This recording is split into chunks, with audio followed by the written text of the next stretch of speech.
Message is called "Can Christians Be Racist?"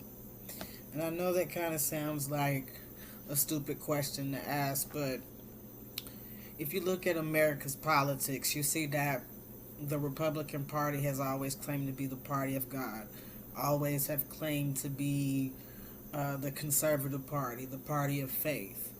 But as we all know, they campaign on hate. They campaign on prejudice. They campaign on racism. They campaign on transphobia. They campaign on homophobia. They campaign on intolerance. And I have personally been to churches that were, I guess you could say, lacking in people of color. The congregation was lacking a lot of people in color.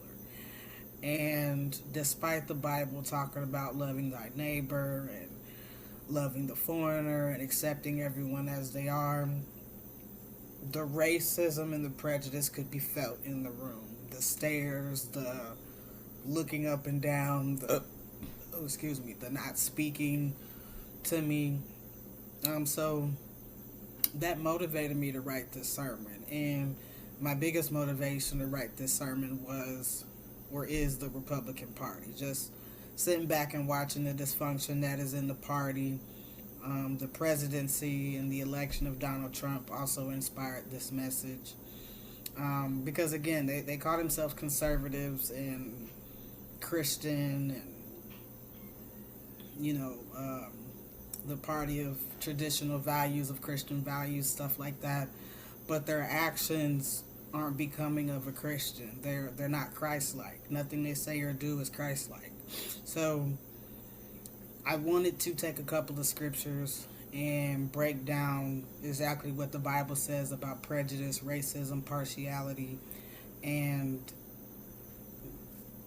basically letting you all know that you can't be Christian and a racist too. You just can't do it. You can't be a Christian and homophobic. You can't be Christian and transphobic. You can't be Christian and xenophobic.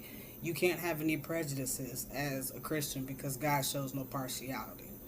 And it's hate and intolerance is not equivalent to Christian. Hate and intolerance is not equivalent to being Christ-like, because Christ and God hates no one. And nowhere in the Bible, absolutely nowhere in the Bible, does it say to hate others or to